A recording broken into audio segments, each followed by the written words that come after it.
이사야서 53장 우리 2절과 3절 두 절을 읽도록 하겠습니다. 그는 주 앞에서 자라나기를 연한 순 같고 마른 땅에서 나온 줄기 같아서 고운 모양도 없고 풍채도 없은즉 우리의 보기에 흠모할 만한 아름다운 것이 없도다. 그는 멸시를 받아서 사람에게 실어 버림바 되었으며 간고를 많이 겪었으며 질고를 아는 자라 마치 사람들에게 얼굴을 가리우고 보지 않음을 받은 자 같아서 멸시를 당하였고 우리도 그를 귀히 여기지 아니하였도다. 아멘. 이사야서 53장에 있는 이 내용은 예수에 관해서 설명을 하고 있는 그 부분입니다. 그래서 연한 순 같고 마른 땅에서 나온 줄기 같고 또 고운 모양도 풍채도 없고 우리 눈에 보기에 흠모할 만한 아름다운 것이 없도다, 이렇게 말을 합니다. 곧 예수를 그냥 평범하게 바라보면 그가 어떤 이적을 일으키는 것 없이 또 하나님의 말씀을 전하는 것 없이 그냥 겉모양만 보면 별로 흠모할 만한 사람이 아니라는 거, 눈에 띄는 사람이 아니라는 거, 그런 사람으로 묘사를 합니다. 그런데 그가 멸시를 받아서 사람들한테 싫은 바 되었고 고생, 간고를 많이 겪었고 그래서 질고도 아는 자라 하고요. 그래서 마치 사람들에게 얼굴을 가리우고 보지 않음을 받는 자 같아서 아무도 그를 보기 싫어한다는 겁니다. 멸시를 당하였고 우리도 그를 귀히 여기지 아니하였도다, 이렇게 말을 합니다. 그런데 우리는 다 지금 예수를 그리스도로 믿고 있습니다.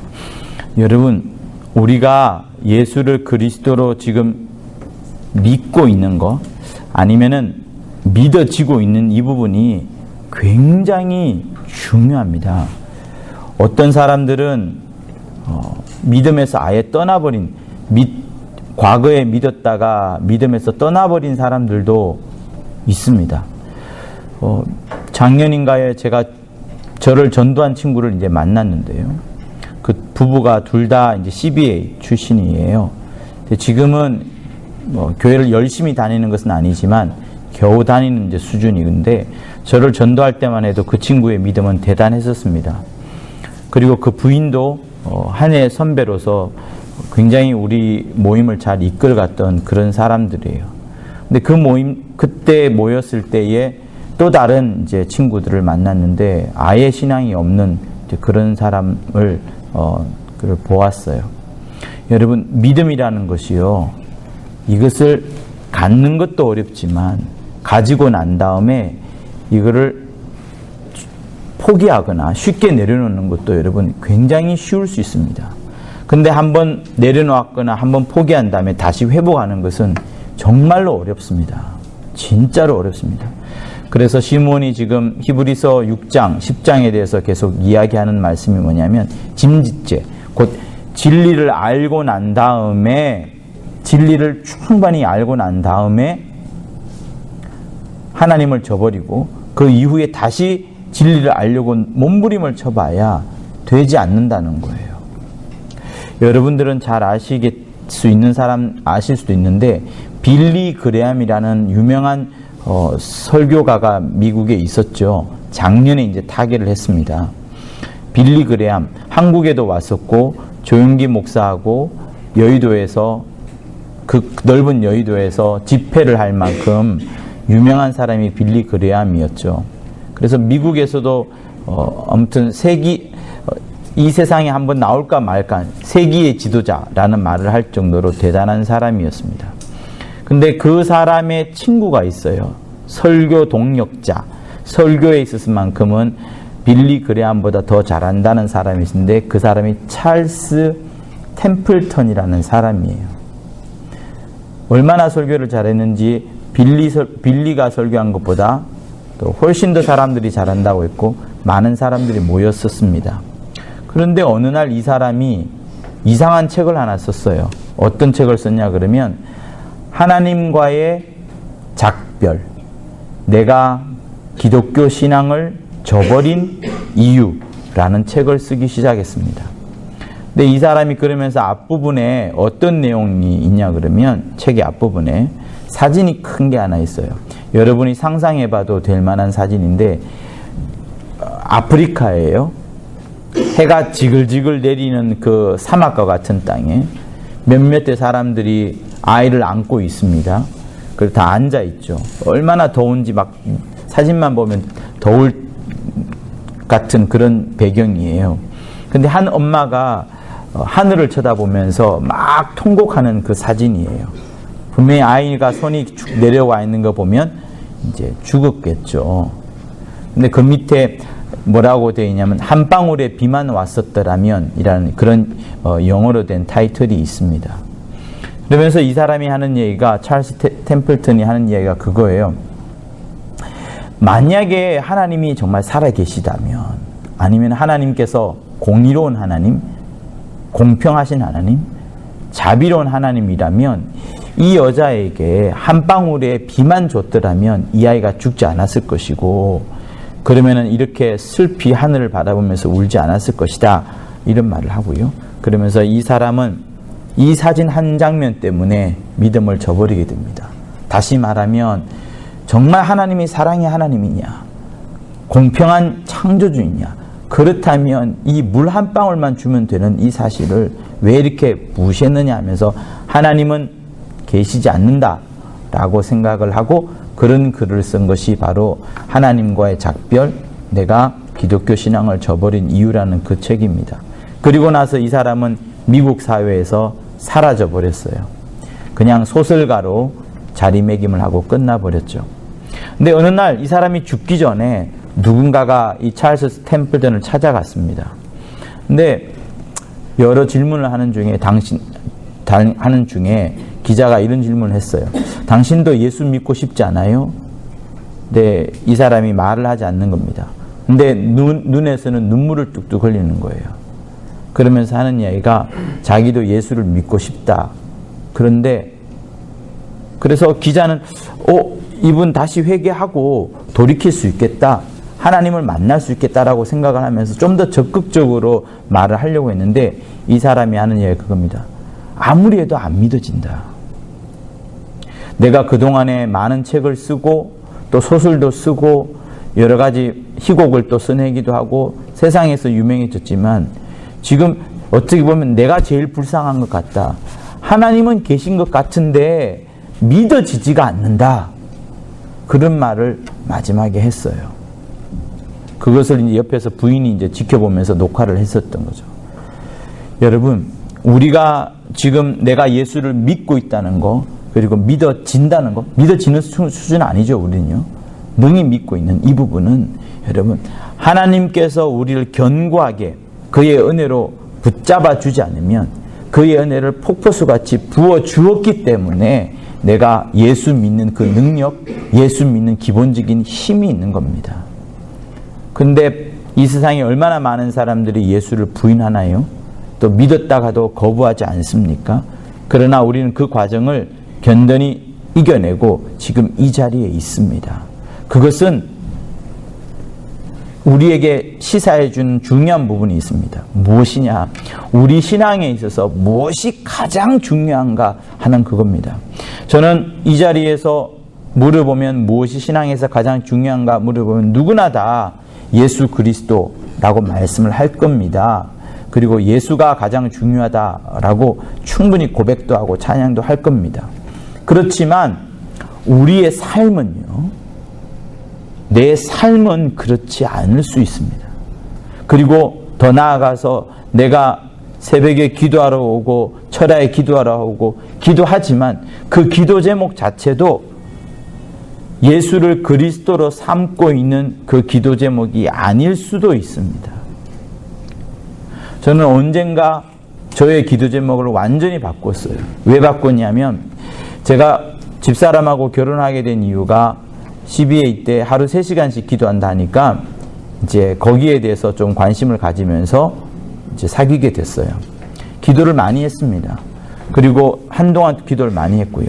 근데 어느 날 제가 깨달은 것은 뭐냐면 하나님께서는 기도에 응답하지 않는다는 거였어요. 여러분 충격이지 않나요? 하나님께서 제 기도에 응답하지 않는다는 것을 알게 되었습니다. 처음에는 기도할 때 응답을 굉장히 많이 받았어요. 20명인 캠퍼스 학생들이 60명이 되어서 수련회 오게 달라고 3배나 더 오게 달라고 기도했었는데 가히 불가능한 그것임에도 불구하고 하나님께서는 60명을 모아준 적도 있고요. 아무튼 뭐 여러 가지 응답을 많이 받았습니다. 근데 시간이 좀 지나고 나니까 기도에 응답하지 않는 하나님을 제가 알게 된 거예요. 그러면서 제 삶에 있어서 많이 바뀐 부분들이 있습니다. 과연 나의 기도는 어떤 기도인가라는 것을 보게 되었어요. 그러면서 무엇이 신앙생활에 있어서 가장 중요한 것인가를 찾아보게 되었습니다. 여러분, 우리의 기도 제목은 어떤 백화점에 갔을 때에 물건을 살 때 어떤 리스트를 쓰잖아요. 구매 목록을 씁니다. 장바구니 목록을 씁니다. 아니면 내 소원의 제목들을 쓸 수 있어요. 우리의 기도는 그런 소원의 제목들이나 장바구니에 들어가는 구매 목록이 아닙니다. 내가 원하는 것을 하나님 앞에 아랜다고 해서 하나님이 주시는 것이 아닙니다. 초신자일 때는 그것을 주실 수 있어요.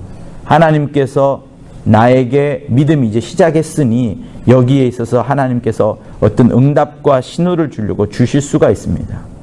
근데 계속해서 그런 신앙으로 곧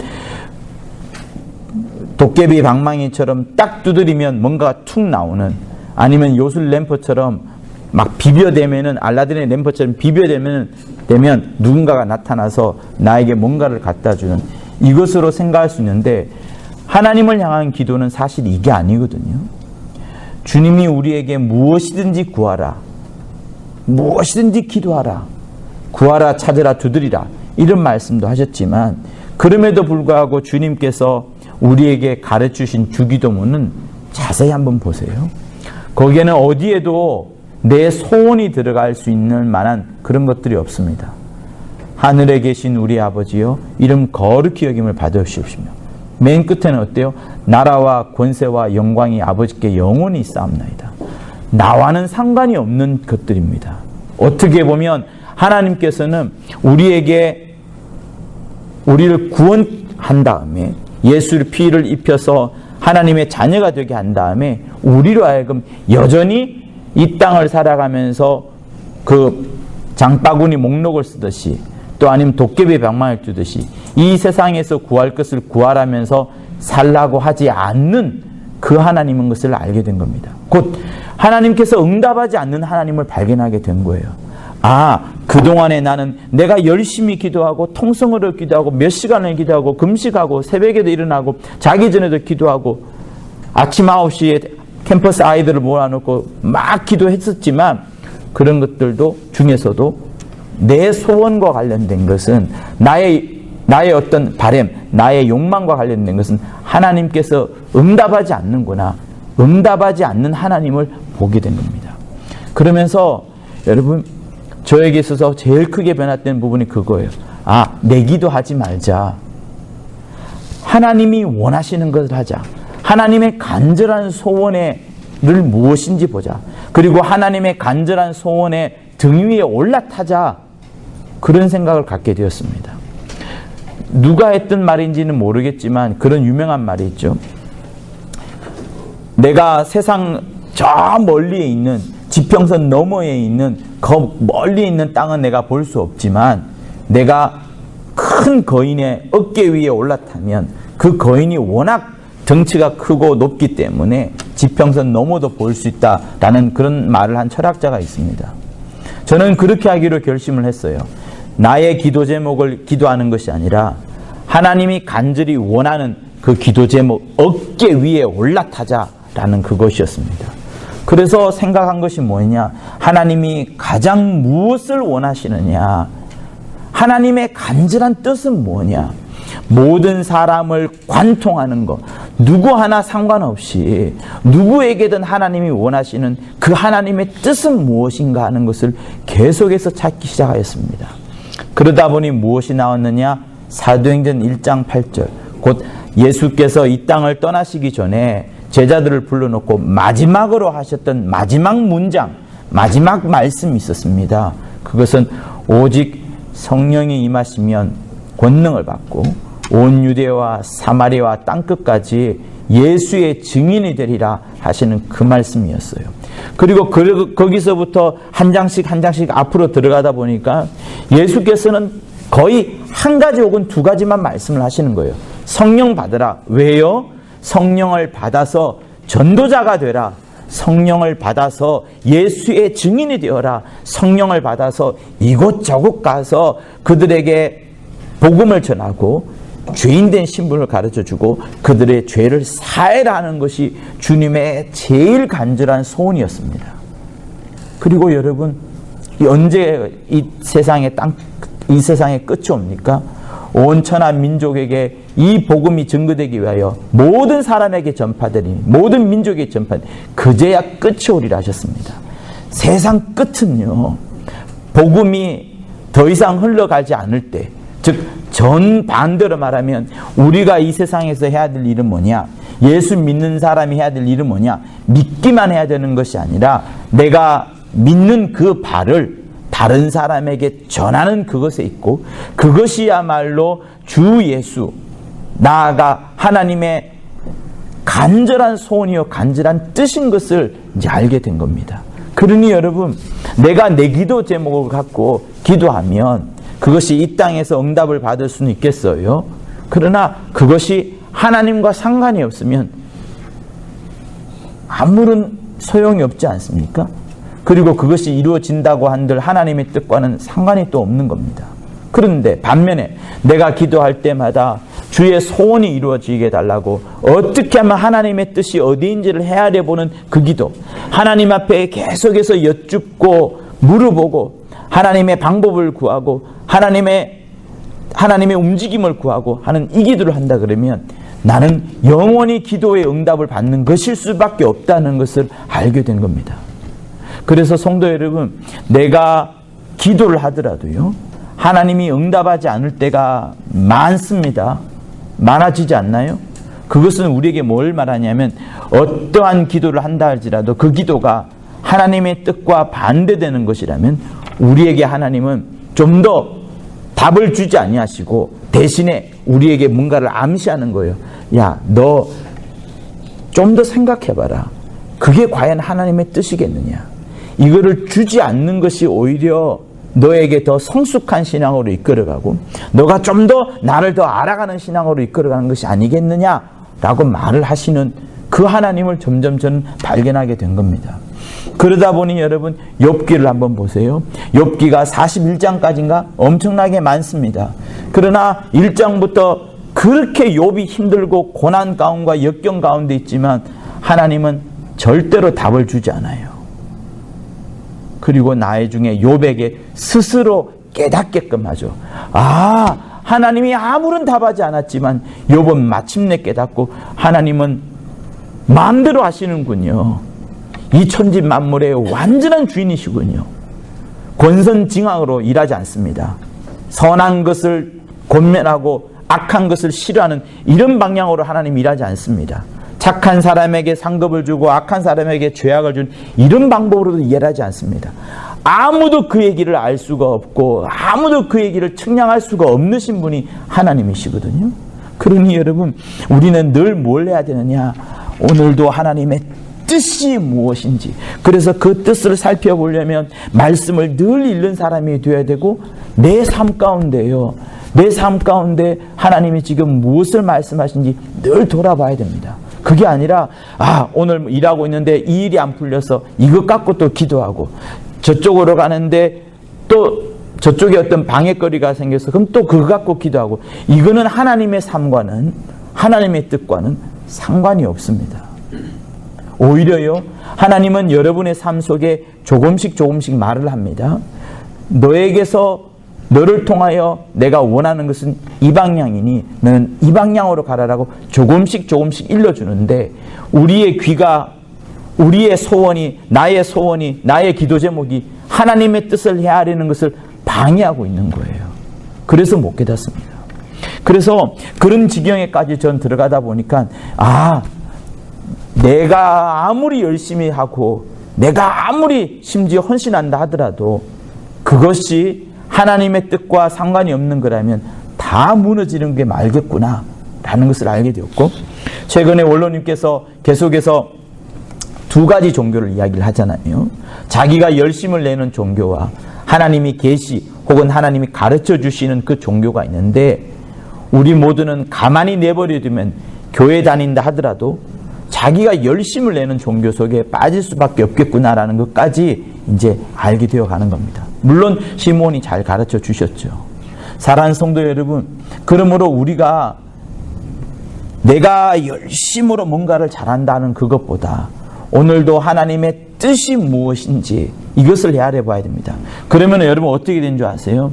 내가 기도 갖고 막 열심히 외치는 것이 아니라 하나님 앞에 여쭙게 됩니다. 하나님과 더 많은 교통을 하게 됩니다. 하나님과 더 많은 사귐을 갖게 됩니다. 하나님과 더 많은 관계를 이루게 됩니다. 그래서 내게 선물을 주시는 하나님이 아니라, 내게 응답을 주시는 하나님이 아니라 나와 정말로 만나는 하나님이 되는 거예요. 내가 이 하나님을 정말로 만나는 겁니다. 그런데 어떤 사람은 기도 리스트만 잔뜩 있고 장바구니처럼 자기 원하는 것만 있다 그러면 이 사람은 이 땅에서는 하나님의 많은 응답을 받았을지 몰라요. 그러나 이 응답을 준 사람, 이 선물을 준 존재에 대해서는 모르는 겁니다. 그러다가 하늘나라에 떡 가면 뭐가 있어요? 거기는 선물이 하나도 없어요. 그 선물을 준 분밖에 없거든요. 하나님이 우리에게 원하시는 것은 너 선물과 관계를 맺지 말고 응답과 관계를 맺지 말고 나와 관계를 맺자 하시는 분이 하나님이십니다. 그런데 우리가요, 계속해서 내 기도 제목만 갖고 기도하고 나의 열심만 갖고 기도하잖아요. 그러면 하나님과 관계가 점점점 끊어집니다. 그러면 하나님 모를 수 있어요. 나중에 어떤 시험이 들게 되면 하나님을 떠날 수가 있습니다. 오늘 오전에도 우리가 설교를 듣지 않았습니까? 내가 나의 어떤 열심으로 하고, 그래서 내가 감정을 조절하지 못해가지고 거기서 실망을 해가지고 마침내는 이 진리에서 떠나가지고 자기 자신을 학대하고 자기 자신을 우울로 몰아가는 사람이 있기도 하고, 또 자기는 이만큼 훈련을 해서 율법사처럼 바리새인처럼 막 이렇게 채워나가려고 하는데 이것 역시 무너졌을 때 급격하게 다가오는 그 절망감, 그것이 이 사람을 또한 진리에서 떠나게 만들 수도 있습니다. 또 한편으로는 그것도 있어요. 나는 열심으로 신앙생활하는데 누군가는 계속해서 죄지어 죄짓고 회개하고 죄짓고 회개하고 이건 불공평하다라고 말하면서 자기의 신앙과 저 사람의 계속 죄악의 신앙생활, 그러면서도 교회에 나오는 사람을 보면서 여기서 또한 시험이 들어가지고 자기가 진리에서 떠나버리는, 야, 그렇게까지 하나님이 용서 많이 하신다고? 그건 아니다. 나는 지금까지 용서를 안 받아도 될 정도로 죄 안 짓고 열심히 살았는데 하면서 여기서도 또한 진리를 떠나게 됩니다. 사랑하는 성도 여러분, 우리가 읽었던 본문에는 주님은 겉으로 보면 볼 것이 하나도 없어요. 그런데 우리에게 영원한 생명을 주셨습니다. 여러분들은 언제가 가장 눈물이 많이 쏟아집니까? 한번 여러분 자신에게 한번 물어보세요. 언제 내가 언제 가장 감격의 눈물, 세상이 줄 수 없는 정말 진한 눈물, 피와 같은 눈물을 하나님이 언제 주셨나요? 혹시 여러분이 어떤 기도에 응답을 받았을 때였나요? 아니면은 그것이 아니라 정말로 하나님으로 알게 되었을 때, 정말로 하나님이 살아계시는구나, 하나님은 위대하시는구나, 그것을 진짜로 알았을 때 그때 눈물이 많이 왈칵 쏟아지지 않았나요?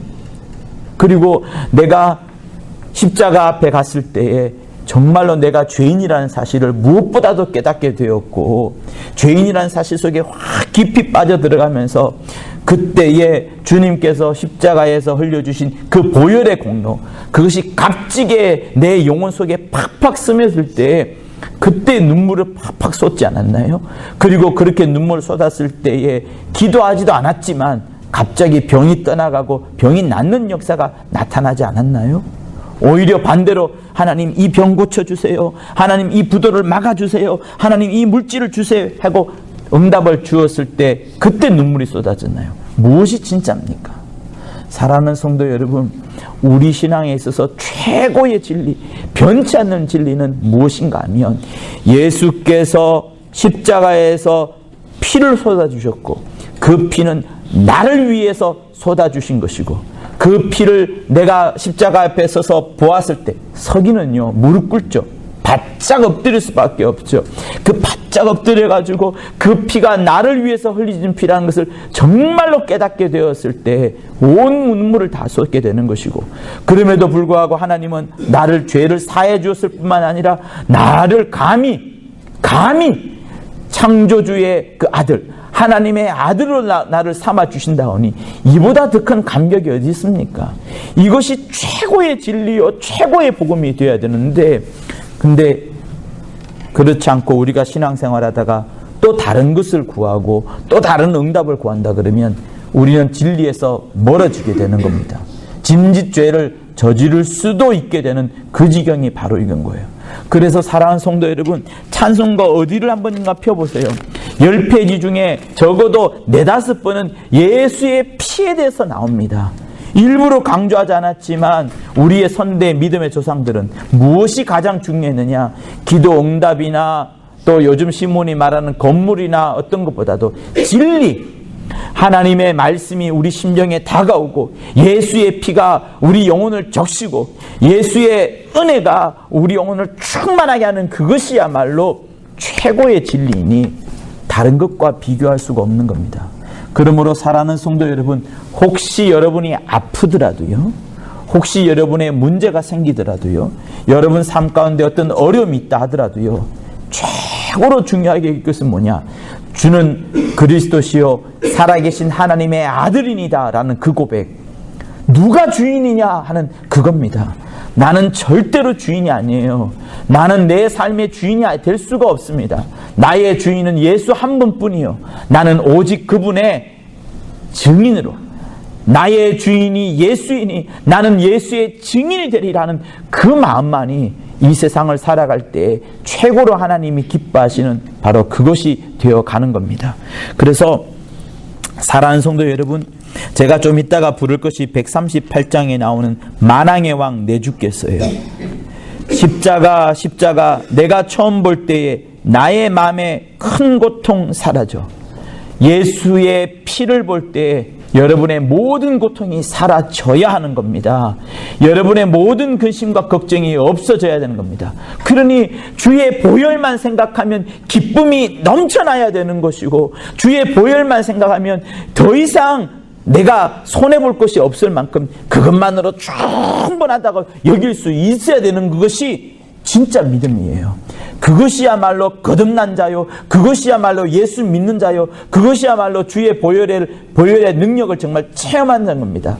그러지 않고 다른 것이 중요해, 내가 아픈 것이 더 심각해, 우리 가정의 문제가 더 해, 아니면 내 자녀가 더 소중해, 다 헛거예요. 여러분, 여러분이 여러분 자녀에게 그렇게 고백할 수 있어야 됩니다. 네가 이 세상에서 가장 나에게는 소중하다. 재산보다도 더 소중하다. 어떻게 보면 내 부인이나 내 남편보다 더 소중하다. 넌 자식이니까. 근데 너보다도 더 소중한 네가 있으니 예수시다. 이런 것들을 가르쳐 줄 수 있을 만큼 우리는 끊임없이 예수만을 나의 주인으로 삼고 내 입술을 벌려서 누구에게 말을 하든 누구를 만나든 항상 예수를 증거할 수 있는 삶이, 여러분, 그거야말로 진정한 예수 믿는 자의 삶인 겁니다. 그래서 우리 입술에서 다른 이야기 할 필요가 없어요. 소문을 이야기할 필요도 없고, 누구의 돈을 이야기할 필요도 없고, 누구의 부를 이야기할 필요도 없고, 다른 어떤 이야기도 할 필요 없습니다. 오직 내 입술에서는 예수만이 증거되어야지. 그것이 그 사람에게 가장 행복인데요, 그것이 그 사람에게 최고의 기쁨인데요, 그러니까 그 사람의 입술에서는 뭐가 나와요? 기쁨의 소식이 나오고 행복의 소식이 나오고, 즉 예수의 피에 대한 소식만 나오는 것이 하나님이 우리에게 간절히 원하는 겁니다. 사랑하는 성도 여러분, 여러분에게 영혼이 있어요. 나이가 각각은 다 다릅니다만 하나님이 언제 여러분을 불러가실지 알 수 없습니다. 그래서 하루하루를 귀히 여기고 하루하루를 신령한 자기 영혼을 귀히 여기고 아끼는 마음으로, 그리하여 예수만이 나의 주인이라는 그 마음으로 살아갈 때 우리에게 영원한 행복이 쏟아지는 겁니다. 할렐루야. 여러분의 가정과 여러분의 일생이 예수가 주인 되시고 나는 예수의 증인 되고자 하는 복과 복음의 전달자요 아름다운 덕의 선전자가 될 것을 예수 이름으로 부탁을 드립니다. 예수 한번 하며 받은 말씀을 갖고 기도하겠습니다. 예수여, 주께서 우리의 간 사명을 우리 모두는 잊지 아니하기를 간절히 원합니다. 주 예수의 소원이 아버지여 잘 알고 있사오니 우리는